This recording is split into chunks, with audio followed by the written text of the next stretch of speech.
4 പ്രാവശ്യം സസ്പെൻഷൻ കിട്ടിക്കണേ.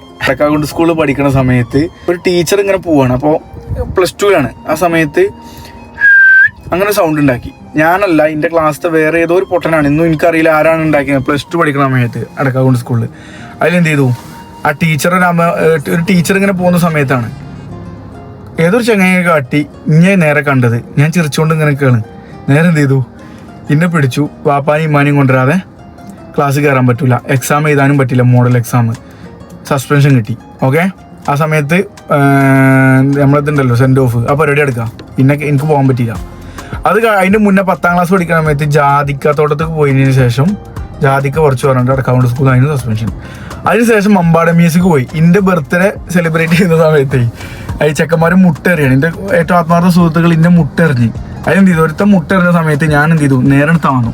അതൊരു വേക്കിലൊരു മാഷിൻ്റെ, ആ മാഷിൻ്റെ മുഖത്തോടെ തട്ടിയിട്ട് ഇസ്മായിൽ സാർ അങ്ങനെ ഇതായി കണ്ട് സസ്പെൻഷന്. എക്സാം എഴുതാൻ പറ്റിയില്ല. ലാസ്റ്റ് ഒടുവിൽ രാജസ്ഥാൻ സെൻട്രൽ യൂണിവേഴ്സിറ്റിയിൽ, ഞാൻ പഞ്ചാബ് സെൻട്രൽ യൂണിവേഴ്സിറ്റിയിൽ ഒരു PG കഴിഞ്ഞു. അത് കഴിഞ്ഞിട്ട് ഞാൻ രാജസ്ഥാൻ സെൻട്രൽ യൂണിവേഴ്സിറ്റിയിൽ വീണ്ടും PGക്ക് പോയി. അവിടുന്ന് നേരെ എന്ത് ചെയ്തു, മോഡി ചെയ്ത ക്വസ്റ്റ്യൻ ഡോക്യുമെൻ്ററി കണ്ടതിനെ തുടർന്ന് 14 ദിവസം ഇന്ത്യയിലെ 11 കുട്ടികളെ പുറത്താക്കി. അതിൽ ഫസ്റ്റ് ഇയറിൽ നിന്ന് ഞാൻ മാത്രമേ ഉണ്ടായിരുന്നുള്ളൂ.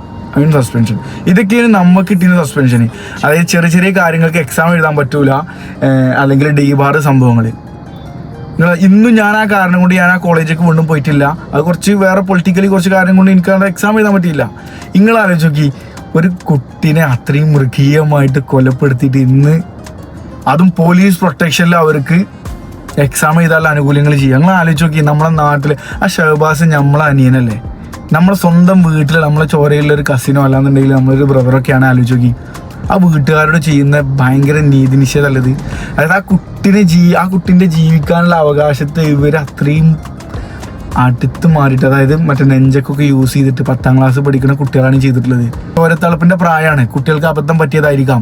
പക്ഷെ ആ അബദ്ധത്തെ വീണ്ടും സപ്പോർട്ട് ചെയ്യുന്ന രൂപത്തിലല്ലേ നമ്മളെ സർക്കാർ ചെയ്തുകൊണ്ടിരിക്കുന്നത്. ശരിക്കും ആലോചിച്ച് നോക്കി, ഒരു ഞെട്ടലും മാറിയിട്ടില്ല. 5 കൊലപാതകം. അത് കഴിഞ്ഞിട്ട് ഇന്ന് രാവിലെ, ഇപ്പോൾ സംസാരിച്ചുകൊണ്ടിരിക്കുക, ഇന്ന് രാവിലെ വേറൊരു കൊലപാതകം ആലപ്പുഴ, പത്തനംതിട്ട അവിടെ. അത് ഇതൊക്കെ എന്താ വെച്ച് കഴിഞ്ഞാൽ, ഈ നമ്മുടെ നാട്ടിൽ മുട്ടുറക്കുന്ന നിയമമല്ല. നമ്മുടെ നാട്ടിൽ സ്വാധീനം ഉള്ള ആളുകൾക്ക് എന്തും ചെയ്യാം, പൈസ ഉള്ള ആളുകൾക്ക് എന്തും ചെയ്യാം. പൈസക്ക് മുകളിൽ പറക്കുന്ന ഒരു പരുന്ത് ഇവിടെ ഇല്ല എന്നുള്ളതാണ്, അല്ലേ? ഇവിടെ ഇപ്പം ഈ പറഞ്ഞ കുട്ടികൾ, സ്വാധീനമുള്ള ആളുകൾ, എന്തോ സ്വാധീനം ഒന്നും പറയണ്ട. ഇതൊക്കെ ഭയങ്കര പ്രൊമോഷനാണ്, അല്ലെങ്കിൽ ഭയങ്കര എൻകറേജ്മെന്റ് ആണ് ഈ കൊടുത്തോണ്ടിരിക്കുന്നത്. മക്കളെ, നമ്മളെ നാടകം എങ്ങോട്ടാ പോണത് അല്ലേ? ഇന്നിപ്പോൾ ആ കുട്ടികൾ സ്വന്തം കൂട്ടുകാരനെ കൊല ചെയ്തു. പച്ചക്ക് ലഹരി ഒന്നും യൂസ് ചെയ്തിട്ടില്ല എന്നുള്ളതായിരിക്കാം നമുക്ക് കിട്ടിയൊരു വിവരം. നാളെ ഈ ആരോടാ പറയണത്?